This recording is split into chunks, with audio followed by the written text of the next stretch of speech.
சித்தால வந்துட்டு அந்த மாதிரி age wise body wise treatments மாறுமா? கண்டிப்பாங்க, ஒவ்வொரு மனுஷனுக்கு ஏத்த மாதிரி மருத்துவம் வந்து மாறும். சார், டெங்கு காய்ச்சல் அஃபெக்ட் ஆனவங்க எந்த மாதிரியான உணவுகளை எடுத்துக்கிறது ரொம்ப நல்லது சார்? எளிதில் டைஜஸ்ட் ஆகக்கூடிய உணவை தான் எடுக்கணும். மிக முக்கியமா அந்த அசைவெல்லாம் வந்து எடுக்காம இருக்கணும். புளிப்பு சுவை நமக்கு தேவை, புளி தேவை கிடையாது. மிளகு அந்த காரம் தேவை, ஆனா மிளகாத்தூள் காரம் நமக்கு தேவை கிடையாது. இந்த மாதிரி ஆல்டர்னேட்டிவா நம்ம பண்ணிக்கிறது ரொம்ப நல்லது. சித்தா அப்படின்னு எடுத்துக்கிட்டாலே இந்த பாட்டி வலி வைத்தியம் அப்படின்னு சொல்லிட்டு எல்லாமே கொஞ்சம் ஃபேமஸா இருக்கும். ஸோ டெங்குக்கு அந்த மாதிரி பாட்டி வலி வைத்தியம் ஏதாவது இருக்கா? கண்டிப்பா இருக்குமா. முன்னாடி சொன்ன மாதிரி நிலவேம்பை மட்டும் கஷாயம் மாதிரி வச்சு நம்ம குடிச்சாலும் அந்த ஃபீவர், ஜாயிண்ட் பெயின் அது எல்லாமே குறைய ஆரம்பிக்கும். இந்த டேஸ்ல இருந்து இத்தனை டேஸ்க்குள்ள டெங்கு ஃபீவர் வந்துட்டு குணமாகிடும், அது எந்த சைடு எஃபெக்ட்ஸும் இல்லாம அப்படின்னா எத்தனை நாட்கள் எடுத்துக்கும் சார்? 7 days எடுத்துக்குமா. மினிமம் பாத்தீங்கன்னா 3 days to 7 daysக்குள்ள. வந்ததுக்கு அப்புறம் யோசிக்கிறத விட்டுட்டு வரதுக்கு முன்னாடி அதுல இருந்து நம்மள ப்ரிவென்ட் பண்ணிக்கணும்னா எந்த மாதிரியான ப்ரிவென்ஷன் ஐடியாஸ்லாம் எடுத்துக்கிறது பெஸ்ட் சார்? மூலிகை புகைன்னு ஒரு இது போடலாம்.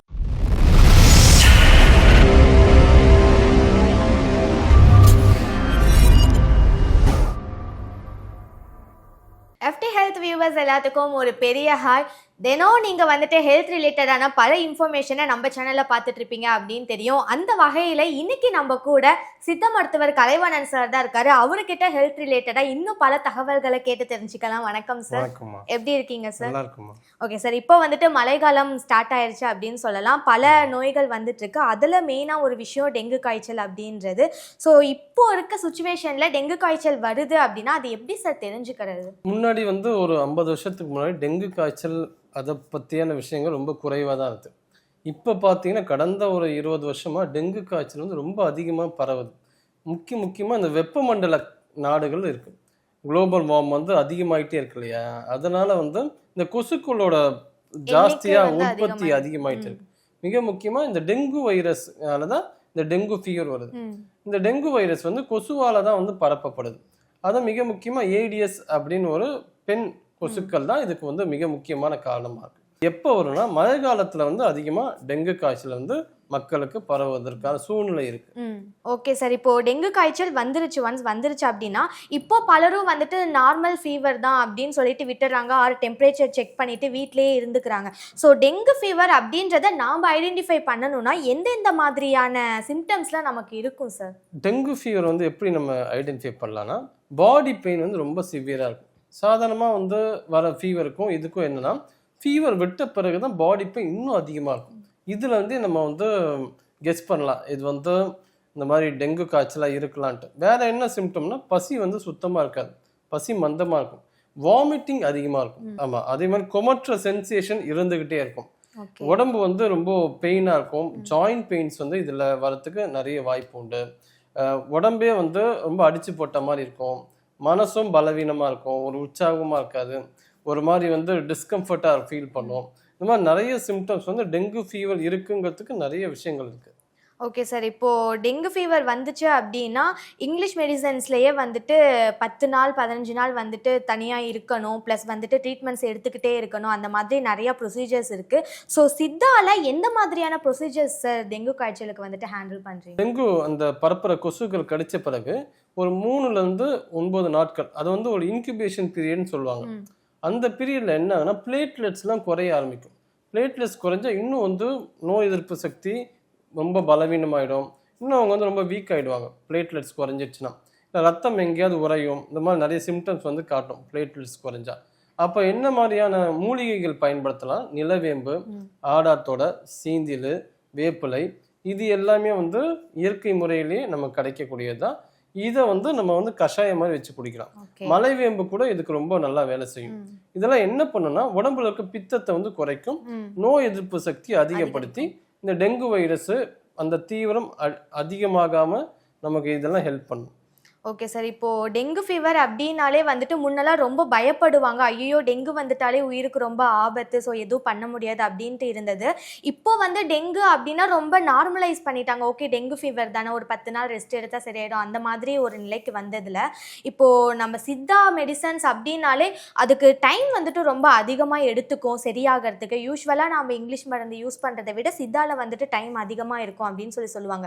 ஸோ இப்படி இருக்க நிலையில் டெங்கு ஃபீவருக்கு உங்ககிட்ட வரவங்க வந்துட்டு எத்தனை நாட்கள்ல சரியாகி போயிருக்காங்க சார்? அது வந்து நோயோட கண்டிஷனை பொறுத்து இருக்கு. இப்போ வந்து அலோபதிக்கும் நமக்கு என்ன ஒரு வித்தியாசம்னா, நமக்கு வந்து நோய் எதனால வந்தது, ரூட் காசை வந்து நம்ம ஆராய்ஞ்சு தான் அதுக்கும் சேர்த்து தான் மருந்து கொடுப்போம். அதனால பாடியில ரியாக்ட் பண்ணுறது கொஞ்சம் நாட்கள் எடுக்கும், ஆனால் நிலையான ஒரு ரிசல்ட் கிடைக்கும். ஏன்னா நோய் எதிர்ப்பு சக்தி ரொம்ப குறைவாக இருந்திருக்கும் அந்த பர்சனுக்கு. நிறைய பேர் மக்கள் இருக்காங்க, ஆனால் சில பேர் குறிப்பிட்ட ஆட்களை மட்டும் அதை வந்து தாக்குதுன்னா அதுக்கு என்ன அடிப்படை காரணம், அந்த உடம்பு வந்து பலவீனமாக இருக்கு. அதுக்கு காரணம் வந்து இந்த நோய் எதிர்ப்பு சக்தி குறைவா இருக்கும். அப்போ அதுக்கேற்ற மாதிரி மருந்தும் நம்ம சேர்த்து கொடுப்போம். மிக முக்கியமா பார்த்தீங்கன்னா பிரம்மானந்த பைரவம், நிலவேம்பு கஷாயம் கொடுப்போம், கண்டங்கத்திரி லேகியம் இருக்கும், சுவாச குடோரி, இருமல் சளிலாம் சில நேரங்கள்ல அதிகமா இருக்கும் அவங்களுக்கு. அப்போ அது சார்ந்த மருந்துகள் நம்ம கொடுப்போம். மருந்து எடுத்தா ஒரு 3 நாள் 4 நாள் ஆகும் அந்த டெங்கு ஃபீவர் வந்து சரியாகி வர்றதுக்கு. சித்தா வந்து என்னன்னா சைடு எஃபெக்ட் இருக்காது. அது இதுதான் ரொம்ப சிறப்பான ஒரு விஷயம். ஓகே சார், இப்போ எல்லா ட்ரீட்மெண்ட்ஸ்லையும் எடுத்துக்கிட்டா ஏஜ் வைஸ் பாடி வைஸ் வந்துட்டு ட்ரீட்மெண்ட்டோட ப்ரொசீஜர்ஸ் வந்துட்டு மாறிட்டே இருக்கும். ஸோ சித்தால வந்துட்டு அந்த மாதிரி age wise body wise treatments மாறுமா? கண்டிப்பாங்க. ஒவ்வொரு மனுஷனுக்கு ஏற்ற மாதிரியே மருத்துவம் வந்து மாறும். எல்லாருக்கும் ஒரே மாதிரி மருந்து வந்து கிடையாது. அவங்கவுங்க உடல்நிலை, அதாவது உடம்பை வந்து 3ஆக பிரிப்பாங்க: வாதம், பித்தம், கபம். அப்போ வாதத்துக்கு என்ன மருந்து, பித்தத்துக்கு என்ன மருந்து. இப்போ கபம் சார்ந்த உடலுக்கு டெங்கு வைரஸ் அஃபெக்ட் ஆனால் அவனுக்கு வர காய்ச்சலுக்கு என்ன மருந்து, இந்த மாதிரி ஒவ்வொருத்தருக்கும் வெவ்வேறு மருந்து தான் நம்ம கொடுப்போம். அதே மாதிரி மருந்து எதோட கலந்து சாப்பிடணுங்கிற விஷயமும் 3 பேருக்கும் மாறுபாடு அடையும். ஸோ ஒவ்வொரு ஒருத்தரையும் நம்ம ஸ்பெசிஃபையாக தான் பார்க்கும், தனித்துவமாக தான் பார்க்கும். இதுதான் வந்து நம்ம மருத்துவத்தோட சிறப்பு. ஓகே சார், டெங்கு காய்ச்சல் அஃபெக்ட் ஆனவங்க எந்த மாதிரியான உணவுகளை எடுத்துக்கிறது ரொம்ப நல்லது சார்? அந்த காலகட்டத்தில் அவங்கள அந்த வயிறே வந்து ரொம்ப மந்தமாக தான் இருக்கும். இந்த காலகட்டத்தில் நம்ம ஆயில் ஃபுட் அதிகமாக எடுக்கக்கூடாது. எளிதில் டைஜஸ்ட் ஆகக்கூடிய உணவை தான் எடுக்கணும். மிக முக்கியமாக அந்த அசைவெல்லாம் வந்து எடுக்காமல் இருக்கணும். பிராய்லர் சிக்கன், முட்டை அதெல்லாம் எடுக்கக்கூடாது. அதே மாதிரி பேக்கரி ஐட்டம்ஸ் வந்து சாப்பிடக்கூடாது. புளி அதிகமாக சேர்க்கக்கூடாது. புளிக்கு பதிலாக எலுமிச்சை பழத்தில் இருக்க புளி, தக்காளியில் இருக்க புளி சேர்த்துக்கலாம். மிளகாத்தூள் அதிகமாக பயன்படுத்தா அதுக்கு பதில் மிளகுத்தூள் பயன்படுத்தலாம். இந்த மாதிரி சமையல்ல சின்ன சின்ன மாற்றங்கள், ஆல்டர்னேட்டிவ் வேஸ் எல்லாத்தையும் இது பண்ணி சாப்பிட்டுக்கலாம். ஆனா இந்த புளிப்பு, காரம், உப்பு இது எல்லாமே அளவா எடுத்துக்கணும் இல்லைங்களா? ஆமா, அளவா எடுத்துக்கணும். ஆனா புளிப்பு சுவை நமக்கு தேவை, புளி தேவை கிடையாது. மிளகு அந்த காரம் தேவை, ஆனா மிளகாத்தூள் காரம் நமக்கு தேவை கிடையாது. மிளகுவோட காரம் நமக்கு அவசியம் தேவை. இந்த மாதிரி ஆல்டர்னேட்டிவா நம்ம பண்ணிக்கிறது ரொம்ப நல்லது. ஓகே சார், இப்போ வந்துட்டு சித்தா அப்படின்னு எடுத்துக்கிட்டாலே இந்த பாட்டி வலி வைத்தியம் அப்படின்னு சொல்லிட்டு எல்லாமே கொஞ்சம் ஃபேமஸாக இருக்கும். ஸோ டெங்குக்கு அந்த மாதிரி பாட்டி வலி வைத்தியம் ஏதாவது இருக்கா? கண்டிப்பாக இருக்குமா. முன்னாடி சொன்ன மாதிரி நிலவேம்பை மட்டும் கஷாயம் மாதிரி வச்சு நம்ம குடித்தாலும் அந்த ஃபீவரு, ஜாயின்ட் பெயின் அது எல்லாமே குறைய ஆரம்பிக்கும். இப்போ வந்து பிளேட்லெட்ஸ் வந்து குறைஞ்சிருச்சுன்னா நம்ம பப்பாளி இலை சாறு எடுத்து குடிக்கணும்.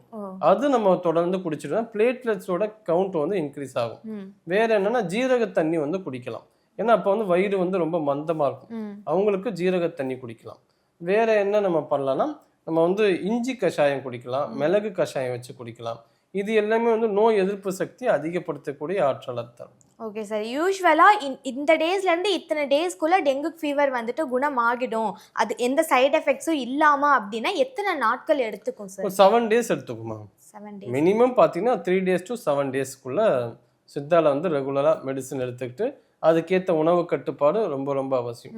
சில பேர் வந்து மெடிசன் சாப்பிடுவாங்க, ஆனால் உணவு வந்து கரெக்டாக ஃபாலோ பண்ண மாட்டாங்க. கொஞ்சம் நமக்கு வந்து ஃபீவர் சரியானவனே நமக்கு என்ன பிடிக்குமோ ஃப்ரைடு ஐட்டம்ஸு, ஏன்னா இப்போ மழை காலத்தில் வரக்கூடிய டெங்கு காய்ச்சலுங்கிறதால நமக்கு சூடாக சாப்பிட்ணும், வாய்க்கு ருசியாக சாப்பிட்ணும், ஸ்பைசியாக சாப்பிட்ணும். அந்த ஃபுட் கிரேவிங்ஸ் இன்னைக்கு நிறைய பேருக்கு இருக்கு. அப்போ அவங்க என்ன பண்ணுவாங்க, ஃப்ரைடு சிக்கனு, அதாவது fried food, fast food items வந்து நிறையவே சாப்பிட்றது விரும்புவாங்க. பட் அது என்னன்னா இன்னும் பிரச்சனையை வந்து அதிகப்படுத்தும். ஸோ அந்த மாதிரி இல்லாமல் ஈஸியாக டைஜஸ்ட் ஆகிற உணவு, அதாவது காய்கறி சூப்பு சாப்பிட்லாம், அந்த மாதிரி சூப்பு வகைகள் எடுத்துக்கலாம். ஓகே, இப்போ டெங்குல இருந்து நம்மளை ப்ரிவென்ட் பண்ணிக்கணும். ஏன்னா மழை வர ஸ்டார்ட் ஆயிடுச்சு, இதுக்கு மேலே கொசுக்களோட எண்ணிக்கை ரொம்ப அதிகமாக இருக்கும் அப்படின்னு சொல்லலாம். வந்ததுக்கப்புறம் யோசிக்கிறத விட்டுட்டு வரதுக்கு முன்னாடி அதுலேருந்து நம்மளை ப்ரிவென்ட் பண்ணிக்கணும்னா எந்த மாதிரியான ப்ரிவென்ஷன் ஐடியாஸ்லாம் எடுத்துக்கிறது பெஸ்ட்டு சார்? மூலிகை புகைன்னு ஒரு இது போடலாம். நம்ம டாட்டாய்ஸு, கொசுவத்தி அந்த மாதிரிலாம் யூஸ் பண்ணாமல் இருக்கிறதுக்கு. ஏன்னா கெமிக்கல்ஸ் இல்லையா. இப்போ கூட ஒரு ஃபேமிலியில் பார்த்தீங்கன்னா ஏசி ரூம்ல வந்து பெரிய ஒரு விஷயம் இல்லையா, கவனக்குறைவு. இப்போ நம்ம அதுல இருந்து மீட்கிறதுக்கு இந்த மூலிகை புகை போடலாம். அதாவது வேப்பிலை, அதே போல முற்றிய வேப்பிலை, அது தேங்காய் நாறு, நொச்சி இலை, இதெல்லாம் கலந்து நம்ம வந்து பற்ற வைக்கலாம். அந்த மூலிகை புகை வந்து வீட்டை சுற்றி நம்ம வந்து எப்படி நம்ம சாம்பிராணி போடுவோம் அந்த மாதிரி நம்ம போட்டுட்டு வந்தால் கொசுக்களோட தொல்லை வந்து நமக்கு அதிகமாக தாக்காது. இன்னொன்று வந்து வேப்பெண்ணெயில் வந்து தீபம் ஏற்றி வைக்கலாம், அதுவும் நம்ம பண்ணலாம். அது நம்ம பண்ணாலும் இந்த மாதிரி கொசுக்கள் வந்து அதிகமாக வராது. இந்த டெங்கு பரப்பக்கூடிய அந்த கொசுக்கள் வந்து என்ன பண்ணுன்னா சுத்தமான தண்ணியில தான் அதிகமாக உற்பத்தி ஆகும். அப்போ மழைநீர் உங்க வீட்டு பக்கத்துல எங்கேயாவது தேங்கி இருந்துச்சுன்னா அப்படிதான் வந்து அவாய்ட் பண்ணுங்க, அதை கிளியர் பண்ணுங்க. வீட்டை வந்து ரொம்ப சுத்தமா வச்சிருக்கணும், ரொம்ப ரொம்ப முக்கியம். வெளியில மழையில போகும்போது கண்டிப்பா ரெயின் கோட்டு கூட சேஃப்டி ரொம்ப ரொம்ப முக்கியம். ஆனா என்ன பண்ணுவாங்க, மழையில நனையணும் அந்த மாதிரி வந்து ஒரு என்ஜாய்மெண்ட்டு அதுதான் அப்படிலாம் நிறைய ஃபிலாசபிலாம் பேசுவாங்க. ஆனா காய்ச்சல் வந்தா யாரும் வந்து அதான் கஷ்டப்படுறாங்க. சார், அந்த மாதிரி மழையில நனைஞ்சி வர காய்ச்சல், இப்போ நீங்க சொன்ன மாதிரி அந்த கொசுவத்திலாம் ஏத்தி வைக்கிறதுனால அந்த புகையை சுவாசிக்கிறதுனால சளி பிடிக்கும் அப்படின்லாம் சொல்லுவாங்க. ஸோ இந்த கிளைமேட்ல அந்த மாதிரி சளி பிடிக்கிறது, காய்ச்சல் வர்றது, இதெல்லாம் டெங்குவா கன்வெர்ட் ஆகிறதுக்கு சான்சஸ் இருக்கா? பொதுவா பாத்தீங்கன்னா நோய் எதிர்ப்பு சக்தி இருக்கிறதால தான் அந்த மாதிரி மழையில நனையும் போது சளியோ அந்த இருமலோ வரும். ஆனா இது வந்து டெங்குவா மாறாது. ஏன்னா டெங்கு வைரஸ் வந்து அந்த என்ன கொசு கடிச்சாதான் கொசு கடிச்சாதான் அந்த மாதிரி பிரச்சனை வரும். மற்றது வந்து சாதாரண ஒரு ஃபீவரா தான் நம்ம கன்சிடர் பண்ணிக்கணும். இப்போ டெங்கு வந்துச்சு அப்படின்னா யோகாசனம்லாம் நிறைய எடுத்துக்கிறாங்க, வராம இருக்கணும் தடுக்கணும் அப்படின்றதுக்காக. ஸோ இதுக்கு ஏதாவது முத்திரைகள் இருக்கா? கண்டிப்பாமா. சிம்பிளான முத்திரை சின் முத்திரையே போதும். ஓகே, கரெக்டாக இந்த சின் முத்திரையே ஒரு 20 மினிட்ஸ் வச்சிருக்கலாம். இதுவே பார்த்தீங்கன்னா இந்த ரத்தத்துக்கு தேவையான ஆக்சிஜன் அதே மாதிரி பிளட் சப்ளை எல்லாமே கொடுக்கும். நோய் எதிர்ப்பு சக்தி வந்து அதிகப்படுத்தும். ஏன்னா வந்து இந்த டெங்கு காய்ச்சல் வந்தவங்களுக்கு கொஞ்சம் மறதி இருக்கும், அந்த மாதிரி மந்தமா ரியாக்ட் பண்ணுவாங்க, சுறுசுறுப்பு வந்து இருக்காது. டெங்கு காய்ச்சல் வந்து போன பிறகு கூட தான் வந்து ஒரு பேஷண்டாவே அவங்க ஃபீல் பண்ணுவாங்க. அந்த ஒரு மனநிலையிலிருந்து வெளிவரத்துக்குலாம் இந்த சின்முத்திரை வந்து நல்லபடியாக வேலை செய்யும். இந்த சின்முத்திரை வந்து ஒரு 20 மினிட்ஸ் பண்ணணும். எப்போ அவங்க ஓய்வா இருக்கீங்களோ அப்போல்லாம் இந்த சின்முத்திரை பண்ணா போதும், ரொம்ப சூப்பரா ஒர்க் அவுட் ஆகும். ஸோ பொதுவாக இந்த டெங்கு ஃபீவர் அப்படின்றது எடுத்துக்கிட்டாலே மழை காலங்களில் தான் வருது, அதுக்கு முன்னாடி இருக்கான்னு தெரியல. மழை காலங்களில் வந்தால் எல்லாத்துக்கும் பரவக்கூடியதாக இருக்குது. ஐ மீன் பரவாது, டெங்கு காய்ச்சல் பரவாது, ஆனால் அதிக அளவில் வந்துட்டுருக்கு. ஸோ மழை காலங்களில் எந்தெந்த மாதிரியான ப்ரிகாஷன்ஸ்லாம் நம்ம பண்ணிக்கிட்டால் அதிலேருந்து அவாய்ட் ஆகிக்கலாம்? மழை காலத்தை வந்து பொதுவாக பார்த்தோம்னா வெளியில் வந்து அதிகமாக ஃபுட்டு சாப்பிடக்கூடாது. அவுட் சைட் ஃபுட்டு கண்டிப்பாக அவாய்ட் பண்ணணும். ஏன்னா ஈரப்பதத்தில் அதிகமான பாக்டீரியா வைரஸ் வந்து பரவக்கூடிய சூழ்நிலை இருக்குது. அப்போ வந்து நம்ம வெளியில் சாப்பிடணும்னு ஆசைப்பட்டாலும் வீட்டில் வந்து சமைச்சு சாப்பிட்றதே ரொம்ப ப்ரிஃபரன்ஸ் கொடுங்க. வீட்டில் வந்து சில டைம் சரியா இல்லைன்னா கூட நம்ம வந்து உடல்நிலை கருத்தில் கொண்டு நம்ம வீடு ஃபுட் மட்டும் தான் சாப்பிடணும், வெளியே போய் சாப்பிடக்கூடாது. அந்த ஒரு ரெஸ்ட்ரிக்ஷனை நீங்கள் கொண்டு வாங்க. அதே போல் அப்போ வந்து ட்ரெஸ்ஸை வந்து நம்ம துவைச்சி தான் போடுவோம். சில பேர் இந்த ஜீன்ஸ் எல்லாம் அதிகமாக யூஸ் பண்ணுவாங்க. இந்த ஜீன்ஸ் வாங்குறதே எதுக்குன்னா துவைக்காமல் யூஸ் பண்ணுவாங்க. ஒரு வாரம் 2 வாரம் கூட அந்த அதே ஜீனை போட்டுவாங்க. என்னன்னா அந்த ஈரப்பதத்தில் அதில் வந்து மாதிரி ஃபங்கல் வந்து ஃபார்ம் ஆகும். அது வந்து ரொம்ப அவாய்ட் பண்ணக்கூடியதாக இருக்கும். அப்போ தொடர்ந்து ட்ரெஸ்ஸை வந்து நம்ம துவைச்சி தான் போடணும். அதே போல் வெளியில் போயிட்டு வீட்டுக்குள்ளே வரும்போது நம்ம வந்து கை கால் முகம்லாம் அலம்பிட்டு தான் நம்ம வீட்டுக்குள்ளே போகணும். முன்னாடி அதெல்லாம் இருந்தது, ஃபாலோ பண்ணாங்க. இப்போ அதெல்லாம் இல்லை. மாடர்ன் டெக்னாலஜியா மாற எல்லாத்தையும் அப்படியே மறந்துட்டாங்க. இந்த மாதிரி விஷயங்கள் வந்து கண்டிப்பாக ஃபாலோ பண்ணணும். வேற என்ன பண்ணணும்னா நம்ம உணவுல வந்து என்ன எடுக்கணும்னா மிக முக்கியமாக இஞ்சி எடுத்துக்கலாம். இஞ்சி வந்து மேல் தோல் விட்டு சின்ன துண்டு மட்டும் காலையில் நம்ம தொடர்ந்து சாப்பிட்டுட்டு வரலாம். அப்போ வந்து இந்த இருமல் சளி இந்த பிரச்சனை வந்து இருக்காம பார்த்துக்கும். சப்போஸ் அந்த காலகட்டத்தில் சளி அதிகமாக வருது, இருமல் அதிகமாக இருக்கு அப்படின்னா புளிப்பு சார்ந்த உணவுகள் எடுக்கணும். அதாவது லெமனு, ஆரஞ்சு, பைனாப்பிள் இதெல்லாம் எடுக்கணும். ஆனா சில பேர் இப்போ கொஞ்ச நேரத்துக்கு முன்னாடி பேசுறப்போ டெங்கு வருது, அதுல இருந்து நம்ம ப்ரிகாஸ் பண்ணிக்கணும் அப்படின்னா புளிப்பு எடுத்துக்கணும், ஆனா இந்த புளி அப்படின்றத விட்டுட்டு நம்ம ஆல்டர்னேட்டிவா ஏதாவது எடுத்துக்கலாம் அப்படின்னு சொன்னீங்க. இப்போ புளிப்பை எடுத்துக்கணும் அப்படின்னு சொல்றீங்க. ஸோ இது ரெண்டுல எதை ஃபாலோ பண்றது சரியா இருக்கும்? நல்ல கேள்விதான்.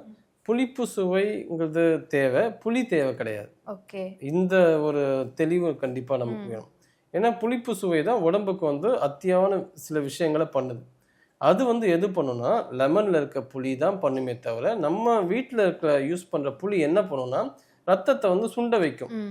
அதனால புளியை வந்து நம்ம அவாய்ட் பண்ணணும். ஓகே. ஆனா புளிப்பு சுவை நமக்கு தேவை. அப்போ லெமன்ல இருந்து கிடைக்குது, ஆரஞ்சுல இருந்து கிடைக்கும், பைனாப்பிள்ல இருந்து கிடைக்கும். இந்த புளிப்பு தன்மை என்ன பண்ணும்னா சளி இருந்தா மார்பு சளியில நிறைய இறுகி கட்டிக்கும். அப்போ அந்த சளியை வெளியே எடுத்துட்டு வர்றதுக்கு இந்த லெமன் வந்து ரொம்ப யூஸ்ஃபுல்லா இருக்கும். ஸோ இந்த புளிப்பு சுவை சார்ந்த உணவுகள் வந்து இருமல் சளியும் வந்து சரி பண்றதுக்கு உதவும். Okay sir. இப்போ மழைக்காலம் வந்துட்டு ரொம்ப நெருங்கி வந்துருச்சு அப்படின்னு சொல்லலாம். ஒரு சிலர் வந்துட்டு என்ன பண்ணுவாங்கன்னா, அந்த லைக் அந்த கொசு உள்ள வரக்கூடாது அப்படின்றதுக்காக இந்த துணி கட்டி வைக்கிறது, இந்த மாதிரி சில விஷயங்கள்லாம் பண்ணா அதுலேருந்து தப்பிச்சிடலாம் அப்படின்னு சொல்லிட்டு யோசிப்பாங்க. ஸோ கொசுக்கள் வந்துட்டு வீட்டுக்குள்ளே வராமல் இருக்கணும் அப்படின்னா அதுக்கு நம்ம என்னென்ன மாதிரி பண்ணலாம்? வீடுகளை வந்துட்டு எந்த அளவுக்கு ரெடி பண்ணலாம் சார்? ஆமாம், முன்னாடி நம்ம சொன்ன மாதிரி வீட்டை வந்து சுத்தமாக வச்சுக்கணும். மாப் போட்டு நல்லா க்ளீன் பண்ணணும். அந்த தண்ணியில் வந்து கண்டிப்பாக கல்லுப்பு ஆட் பண்ணணும். கல் உப்பு ஆட் பண்ணி அந்த தண்ணியை வந்து மாப் பண்ணுறது யூஸ் பண்ணிக்கலாம். அதே மாதிரி ஹாட் வாட்டர் பாத் இந்த டைமில் வந்து சில்லுன்னு குளிக்கிறத வந்து நம்ம வந்து தவிர்த்துக்கலாம். ஒரு நாளைக்கு 2 வேளை ஹாட் வாட்டரில் குளித்தா பெட்டர். ஆனால் இன்னைக்கு இருக்கிற ஒரு நாளைக்கு 2 வேளை குளிக்கணுமா? 2 வேட்டை குளிக்கிறது கொஞ்சம் கஷ்டமாக இருந்தால் அட்லீஸ்ட் ஒரு வாட்டியாவது குளிக்கலாம். சுடு தண்ணியை முதல்ல உடம்புல காலில் தான் ஊற்றணும், இது வந்து மேலே. பச்சை தண்ணியில் நம்ம குளிக்கும் போது தலையில தான் ஊற்றணும். ஆனால் பார்த்தீங்கன்னா பச்சை தண்ணியில் குளிக்கிறது தான் உடம்புக்கு ஆரோக்கியமான விஷயம். சுடு தண்ணியை வந்து இந்த மாதிரி மழை காலகட்டத்தில் மட்டும் மிதமான சூடில் குளிச்சுட்டு வந்தால் நல்லது. அதுவே குளிக்கிற தண்ணிலையும் ஒரு கல் உப்பு ஒரு கைப்பிடி போட்டு குளிக்கிறது இன்னும் சிறப்பாக இருக்கும். ஏன்னா வந்து மழை காலத்தில் மைண்டு வந்து எப்படி இருக்குன்னா ரொம்ப மந்தமாக தான் இருக்கும். அப்போ மந்தமாக இருக்கிறது மன அழுத்தம் கூட ஒரு காரணமாக இருக்கும். Okay sir. அந்த கல்லுப்பு போடுறதுனால என்ன ஆகும் சார்? என்ன யூஸ் கல்லுப்பு போட்டு குளிக்கிறதுனால? பொதுவாக நம்ம ஊர்ல வந்து திருஷ்டி கழிக்க எதை பயன்படுத்துவாங்க? உப்பு, கல் உப்பை தான் பயன்படுத்துவாங்க. அதே மாதிரி கோயிலெலாம் பார்த்தீங்கன்னா எது அதிகமாக கல் உப்பை தான் கொட்டி வச்சிருப்பாங்க. ஏன்னா வந்து திருஷ்டி வந்து கழிவுன்னுவாங்க. திருஷ்டின்னு நெகட்டிவ் தாட்ஸ், நமக்குள்ளேயே நம்ம அறியாமல் நெகட்டிவ் தாட்ஸ் இருக்கும். நெகட்டிவ் தாட்ஸ்னால் கோவம், கவலை, வெறுப்பு, விரக்தி, இது எல்லாமே நெகட்டிவ் தாட்ஸ் தான். அப்போ அந்த ஒரு கைப்பிடி அந்த கல் உப்பு எடுத்து தண்ணியில் போட்டு நம்ம குளிக்கும்போது நமக்குள்ளே இருக்கிற அந்த விஷயங்கள் நெகட்டிவ் தாட்ஸ் வந்து வெளியே போகும். சொல்லுவாங்கள்ல, மாதம் ஒரு வாட்டி கடலில் போய் குளிக்கணும்னு சொல்லுவாங்க. அது இதுதான் காரணம். இப்போ மாதத்துக்கு நம்ம குளிக்கிறதுக்கு வாய்ப்பு இல்லாதவங்க டெய்லியே பார்த்தீங்கன்னா இந்த மாதிரி கல்லுப்பு போட்டு குளிக்கலாம். ரொம்ப பெஸ்ட்டான ஒரு விஷயம். அது மழை காலத்துக்கு ரொம்ப யூஸ்ஃபுல்லாக. Okay sir. இவ்வளோ நேரம் வந்துட்டு டெங்கு வந்தால் என்ன பண்ணணும், வராமல் இருக்கிறதுக்கு என்ன பண்ணணும் அப்படின்னு சொல்லிட்டு பல தகவல்களை பரிமாறி கொண்டிருக்கிறீர்கள். ரொம்ப நன்றி. நன்றி.